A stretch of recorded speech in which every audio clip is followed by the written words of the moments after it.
अनाश्रितः कर्मफलं कार्यं कर्म करोति यः स सन्न्यासी च योगी च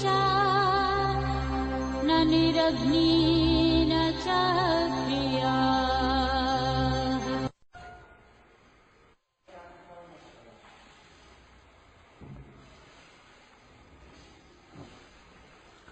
श्रीमद् भगवद गीता छठा अध्याय आत्म साक्षात्कार का विज्ञान। श्लोक 1। श्री भगवान ने कहा, जो कर्म फल की अपेक्षा न कर अवश्य करणीय कर्मों को करते हैं वे सन्यासी और योगी हैं। अग्निहोत्रादि कर्मों को त्याग करने वाला सन्यासी नहीं है और दैहिक कर्म मात्र का परित्याग करने वाला योगी नहीं है।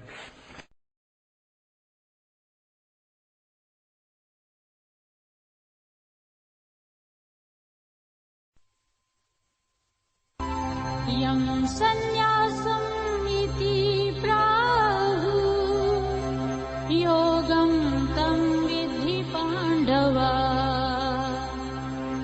न हि असन्न्यस्तसङ्कल्पः योगी भवति कश्चन। श्लोक 2। हे अर्जुन, पंडितगण जिसे सन्यास कहते हैं तुम उसे ही योग जानो, क्योंकि जो काम संकल्प का परित्याग करने में असमर्थ है वह योगी नहीं होता है।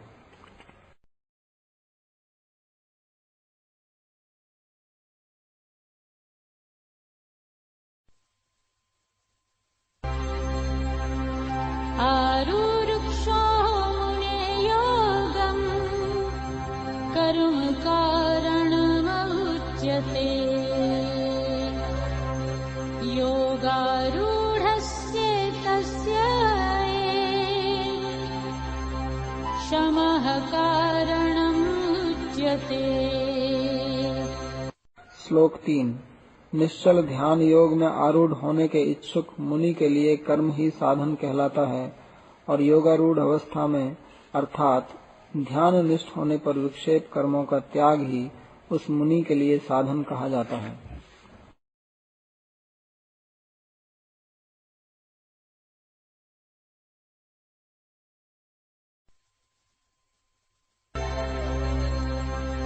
यदा हीन इन्द्रियार्थेषु न कर्मसु अनुषज्यते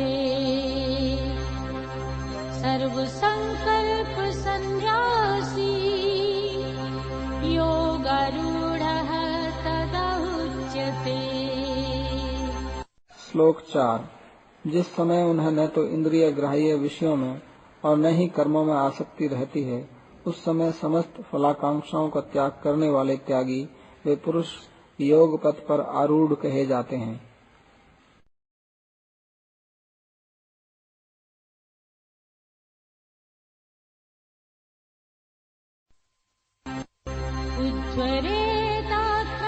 उद्धरेदात्मनात्मानं नात्मानम् अवसादयेत् आत्मा एव हि आत्मना बन्धुः आत्मा एव रिपुरात्मनः। श्लोक 5। मनुष्य अनासक्त मन के द्वारा आत्मा का संसार से उद्धार करे, अपने आत्मा की अधोगति न होने दे, क्योंकि आत्मा अर्थात मन ही अपना बंधु और मन ही अपना शत्रु है।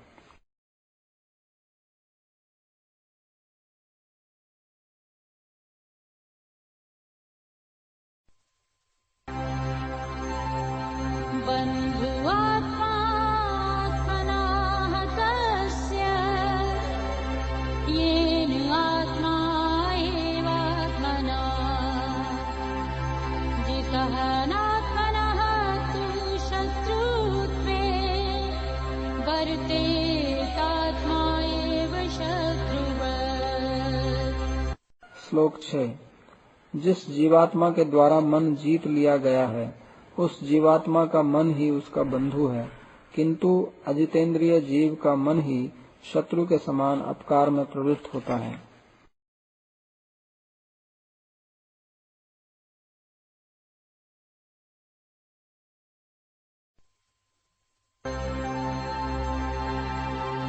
युक्तात्मनः प्रशान्तस्य परमात्मा समाहिताः शीतोष्णसुखदुःखेषु तथा मानापमानयोः। श्लोक 7। शीत उष्ण सुख दुख तथा मान अपमान में राग द्वेषादि से रहित जित मना योगी का आत्मा अतिशय समाधिस्थ होता है।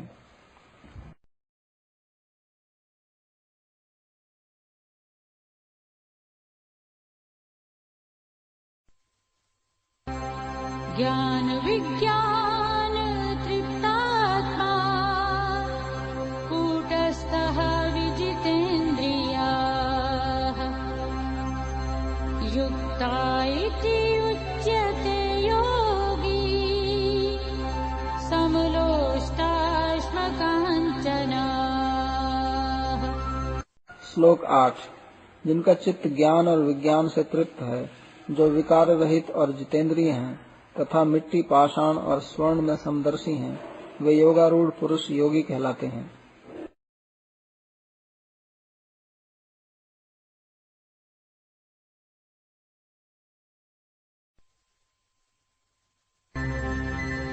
सुहृन्मित्रायुदासीन मध्यस्थ द्वेष्ये बन्धुषु साधुषु च पापेषु समबुद्धि विशिष्यते। श्लोक 9। सुहृद मित्र शत्रु उदासीन मध्यस्थ द्वेष्य बंधु साधु तथा पापियों के प्रति भी समभाव युक्त पुरुष विशिष्ट अर्थात अति श्रेष्ठ होते हैं।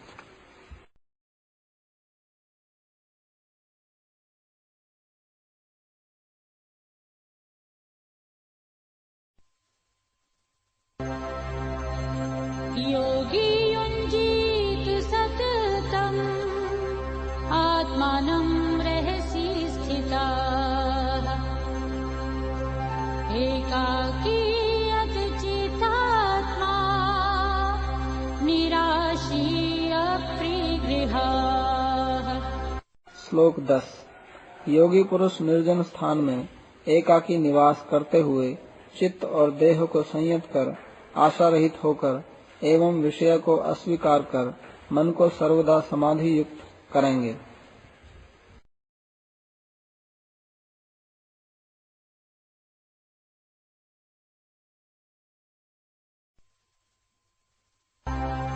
शुचौ देशे प्रतिष्ठाप्य स्थिरम् आसनम् आत्मनः नातियुच्छित्रम् नातिनीचम् चैलाजिनकुशोत्तरम्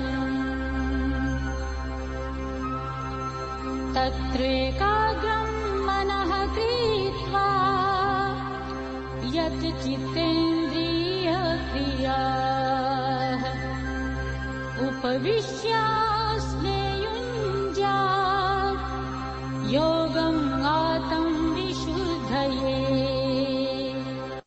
श्लोक 11 और 12। पवित्र स्थान में न अति उच्च और न अति निम्न कुशासन के ऊपर मृगासन और उसके ऊपर वस्त्रासन बिछाकर उस निश्चल आसन को भूमि पर स्थापित करते हुए उस आसन के ऊपर बैठकर मन को एकाग्र कर चित्त इंद्रिय और उनके कार्यों को संयत करते हुए अंतःकरण की शुद्धि के लिए योगाभ्यास करेंगे।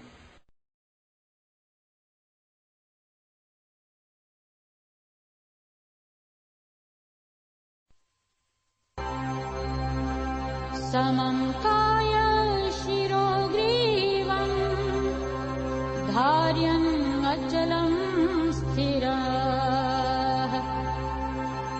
सम्प्रेक्ष्य नासिकाग्रम् स्वं दिशः च नवलोकयन् प्रशान्तात्मा विगतभ्रीः ब्रह्मचारी व्रते स्थितः मनः संयम युक्तः आसीत् मत्पराः। श्लोक 13 और 14। ब्रह्मचर्य व्रत में स्थित निर्भय तथा प्रशांत आत्मा शरीर, गर्दन और मस्तक को लंबवत रखते हुए अन्य दिशाओं में दृष्टिपात न करते हुए दृष्टि को अपने नाक की अग्रभाग में केंद्रित कर मन को संयमित कर चित्त को मुझ में लगाते हुए तथा मेरे परायण होकर युक्त भाव से रहेंगे।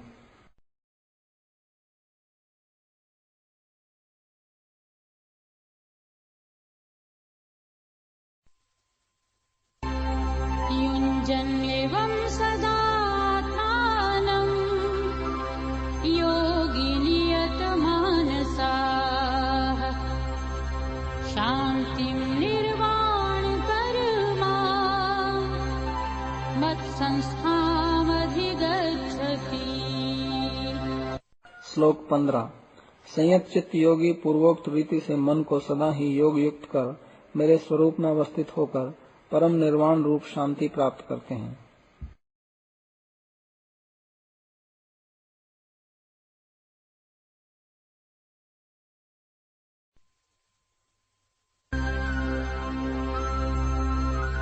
नाति अश्नत् तु योगस्ति न च एकान्तं मनश्नताः न चाति स्वप्नशीलस्य जाग्रताः न एव च अर्जुन। श्लोक 16। हे अर्जुन, न तो अत्याहारी का और न ही अनाहारी का तथा न अतिशय निद्रापरायण और न ही सदा जागृत रहने वाले का योग सिद्ध होता है।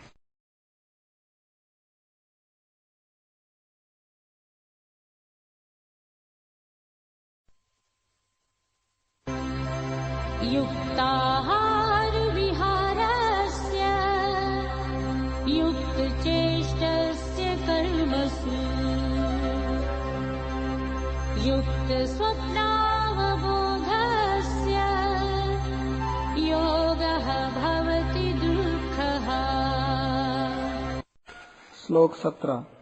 यथा योग्य आहार विहार करने वाले का, कर्मों में यथा योग्य चेष्टा करने वाले का तथा यथा योग्य सोने और जागने वाले का योग सांसारिक क्लेशों का हरण करने वाला होता है।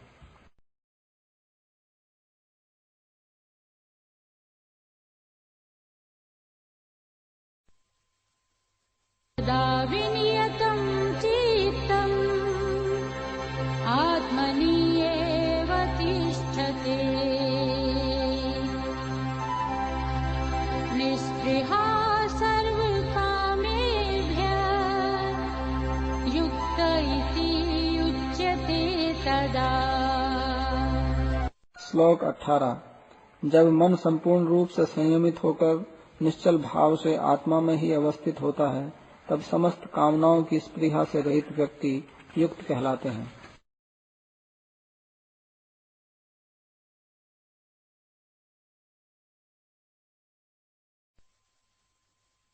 दीपः निवातस्थः न इन्द्रिते सा उपमा स्मृता योगिनः यत् चित्तस्य युञ्जतः योगम् आत्मनः। श्लोक 19। जिस प्रकार दीप वायु रहित स्थान में नहीं कंपित होता है उसी प्रकार आत्म विषयक योगाभ्यासकारी संयत चित्त योगी की उपमा जाननी चाहिए।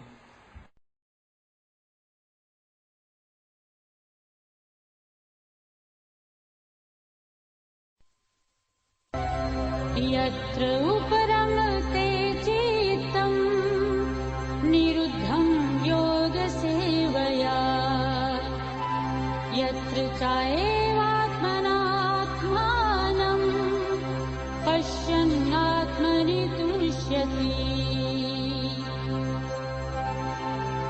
सुखम् आत्यन्तिकं यत् तद्बुद्धिग्राह्यम् अतीन्द्रियम् वेत्ति यत्र न चायवयम्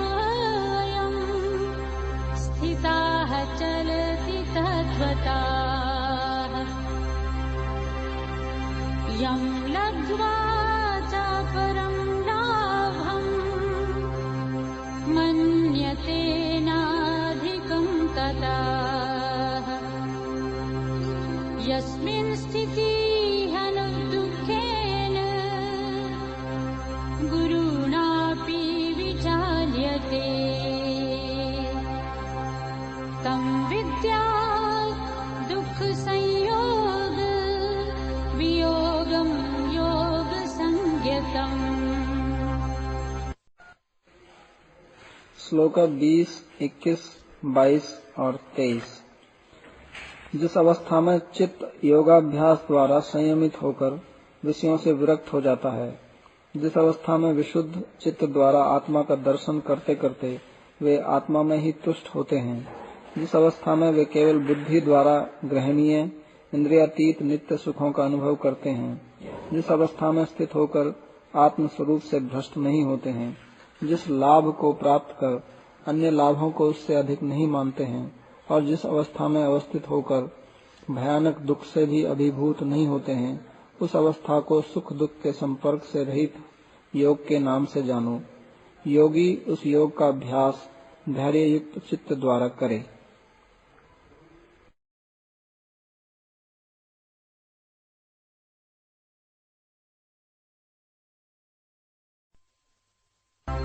अनिश्चयेन योक्तव्यः योगः अनिर्विण्णचेतसा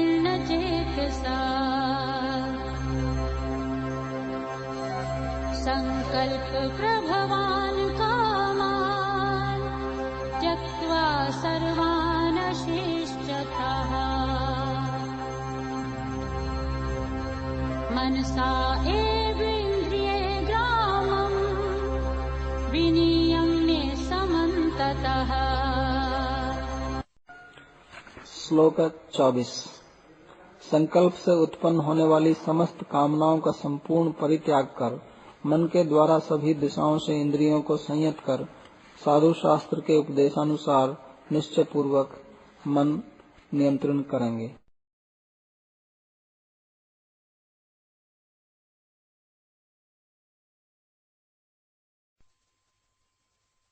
शनैः शनैः परमे बुद्ध्या धृतिगृहीतया आत्मसंस्थं मनः कृत्वा न किञ्चिदपि चिन्तयेत्। श्लोक 25। धैर्य युक्त बुद्धि द्वारा मन को आत्मा में स्थित कर क्रम से विरक्त होंगे और कुछ भी चिंता नहीं करेंगे।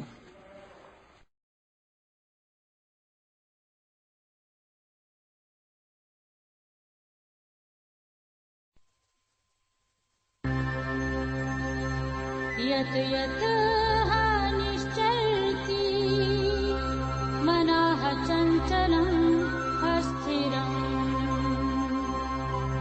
ततः नियम्येतत् आत्मनि एव संनयेत्।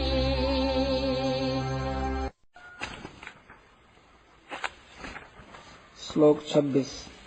यह चंचल और अस्थिर मन जिन जिन विषयों की ओर धावित होता है, मन को उन विषयों से निगृहित कर आत्मा में ही स्थिर करेंगे।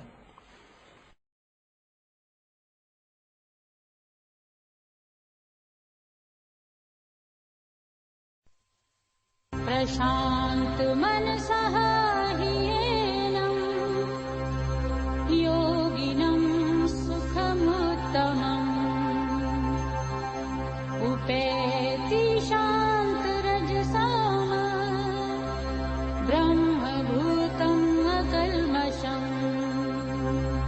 श्लोक 27। रजोगुण और राग द्वेषादि से रहित ऐसे प्रशांत चित्त ब्रह्म भाव संपन्न योगी को आत्मानुभव रूप उत्तम सुख प्राप्त होता है।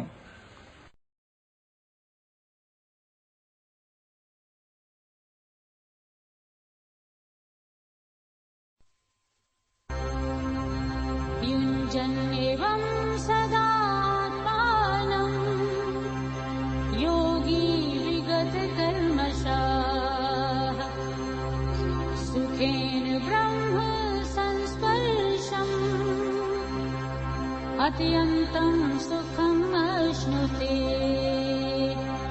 श्लोक 28। इस प्रकार पाप रहित योगी मन को निरंतर योगनिष्ठ करते करते अनायास ही ब्रह्म प्राप्ति रूप परम सुख प्राप्त करते हैं, अर्थात जीवन से मुक्त हो जाते हैं।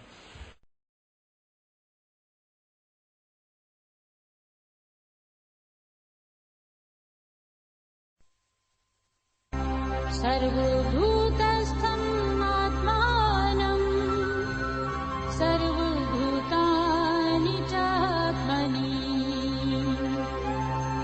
ईक्षते योगयुक्तात्मा सर्वत्र समदर्शना। श्लोक 29। सर्वत्र समदर्शी योग युक्त पुरुष सभी भूतों में आत्मा को तथा आत्मा में सभी भूतों को अवस्थित देखते हैं।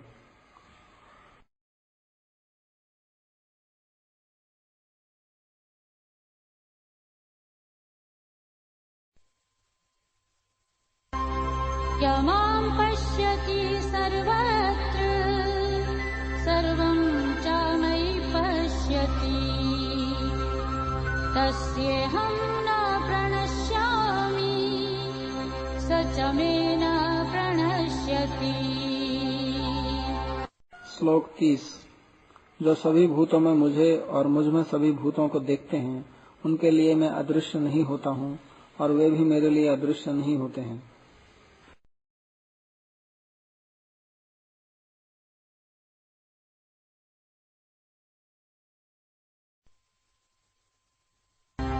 सर्वभूतस्थितं यामां भजति एकं स्थिता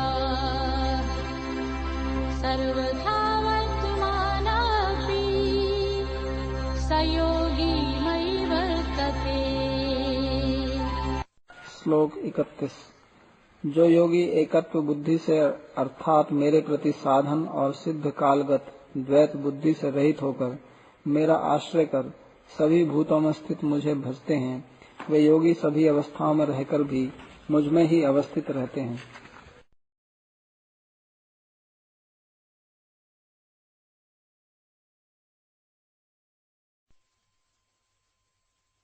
आत्मापमेन सर्वत्र समं पश्यति अर्जुन सुखं वा यदि वा दुःखं स योगी परमः मताः। श्लोक 32। हे अर्जुन, जो योगी अपने समान ही सभी जीवों के सुख दुख को समान देखते हैं, मेरे मतानुसार वे श्रेष्ठ हैं।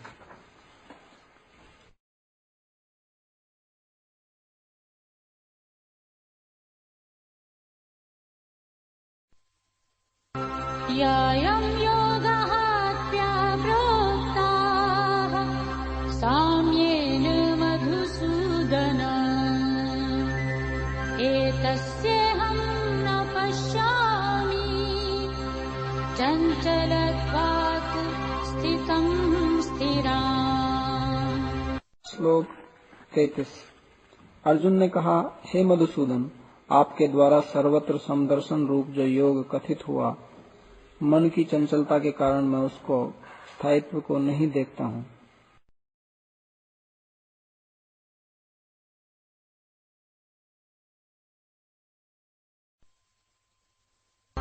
चञ्चलं हि मना कृष्ण प्रमाथि बलवत् दृढम् तस्येहं निर्ग्रहं मन्ये वायो इव सुदुष्करम्। श्लोक 34। हे कृष्ण, क्योंकि मन स्वभावतः चंचल है, बुद्धि शरीर और इंद्रियों को मथ देने वाला है, बलवान और दृढ़ है, अतः मन को वश में करना मैं वायु को वश में करने के समान अत्यंत दुष्कर मानता हूँ।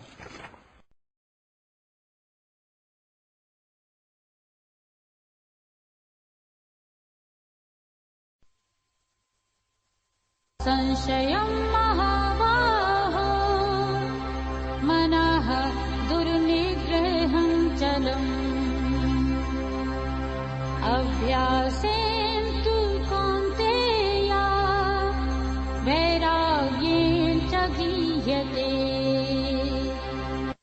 श्लोक 35। श्री भगवान ने कहा, हे महाबाहो अर्जुन, निसंदेह मन चंचल और कठिनाई से वश में होने वाला है, किंतु हे कुंती पुत्र, अभ्यास और वैराग्य के द्वारा यह वश में हो जाता है।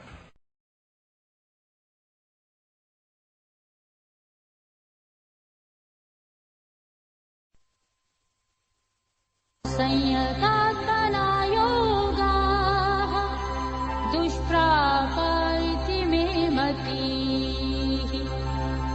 वश्येयात्मना तु यतता शक्यः अवाप्तुम् उपायताः। श्लोक 36। अवशीभूत मन वाले व्यक्ति के लिए योग दुष्प्राप्य है, किंतु यत्नवान और वशीभूत मन वाले के लिए यह उपाय द्वारा प्राप्त किया जा सकता है। यह मेरा मत है।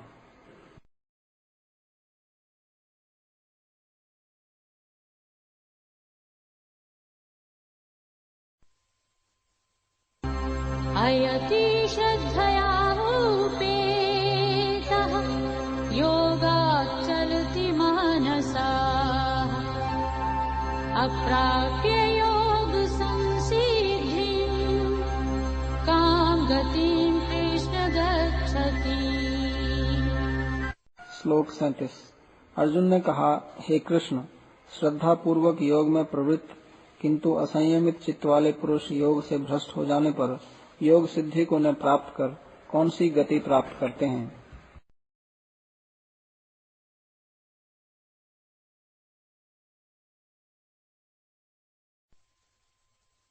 कच्चित्ता उभया विभ्रष्टाः छिन्ना ब्रह्मिव नश्यति अप्रतिष्ठः महाबाहो विमूढः ब्रह्मणा पथि। श्लोक 38। हे महाबाहो, ब्रह्म प्राप्ति के मार्ग में विक्षिप्त और आश्रयहीन तथा कर्म मार्ग एवं योग मार्ग दोनों से पतित पुरुष खंडित मेघ के समान छिन्न भिन्न होकर क्या नष्ट नहीं हो जाते हैं।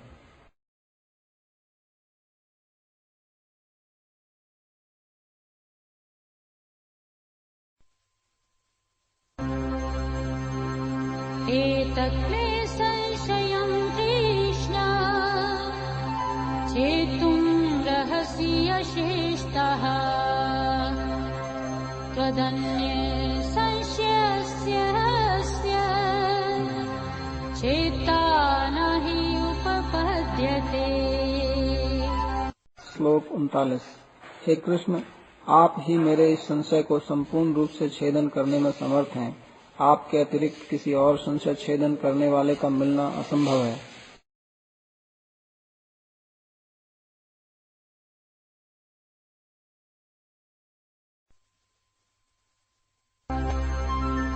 पार्थ नैविह न अमुत्र विनाशः तस्य विद्यते न हि कल्याणकृत कश्चित् दुर्गतिं तात गच्छति।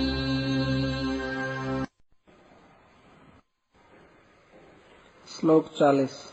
श्री भगवान ने कहा, हे पार्थ, उस पुरुष का न तो इस लोक में नाश होता है न ही परलोक में, क्योंकि हे तात, शुभ अनुष्ठानकारी कोई व्यक्ति दुर्गति को नहीं प्राप्त होते हैं।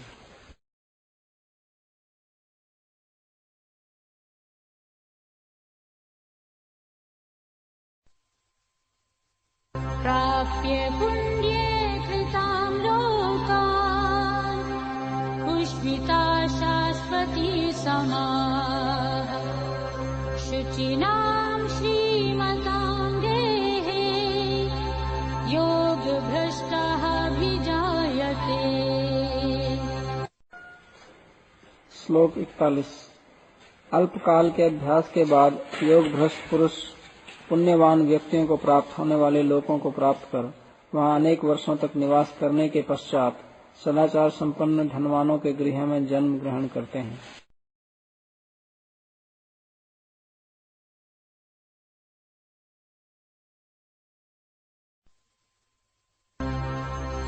अथवा योगिनामेव कुले भवति धीमताम् यतत् हि दुर्लभतरं लोके जन्म इतीदृशम्।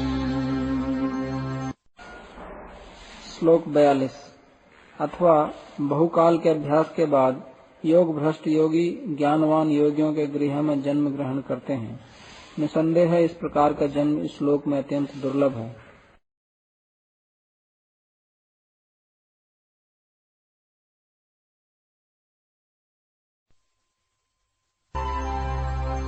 तत्र तं बुद्धि संयोगं लभते पार्वदेहिकम् यतते च तथा भूयाः संसिद्धौ कुरु नन्दन। श्लोक 43। हे कुरुनंदन, वे योग भ्रष्ट पुरुष वहाँ पूर्व जन्म जात परमात्म विषयनी बुद्धि को प्राप्त करते हैं और तदनंतर पुनः योग की संसिद्धि के लिए प्रयत्न करते हैं।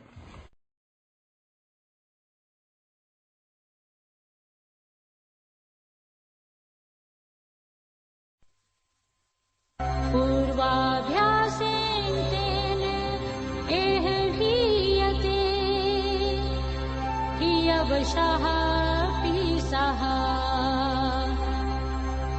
जिज्ञासुऽपि योगस्य शब्द ब्रह्माति वर्तते। श्लोक 44। निश्चय ही पूर्व अभ्यास के कारण किसी विघ्न के उपस्थित होने पर भी वे मोक्ष पथ के प्रति आकृष्ट हो जाते हैं और योग के विषय में थोड़ी सी जिज्ञासा करने पर ही वेदोक्त कर्म मार्ग का उल्लंघन करते हैं।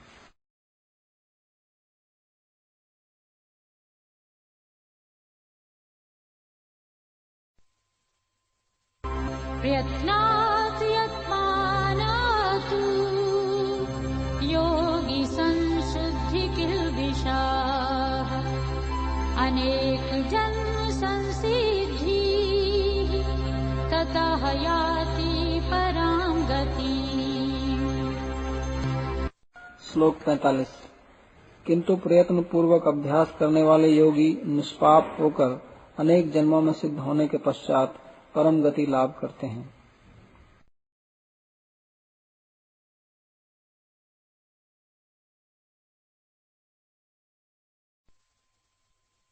अस्मिभ्यधिकः योगी ज्ञानिभ्यापि मतधिक् कर्मिभ्यधिकः योगी तस्मात् योगी भवार्जुन।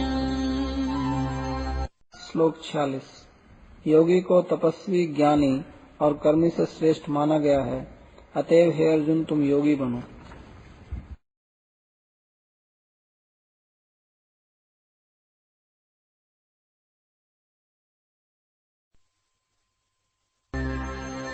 योगिनामपि सर्वेषां मद्गतेरन्तरात्मना श्रद्धावान् भजते यो मां सह मे युक्ततमः मताः। श्लोक 47। मेरे मतानुसार समस्त योगियों में भी वे योगी सर्वश्रेष्ठ हैं जो श्रद्धावान होकर मुझ में आसक्त मन के द्वारा निरंतर मुझे ही भजते हैं।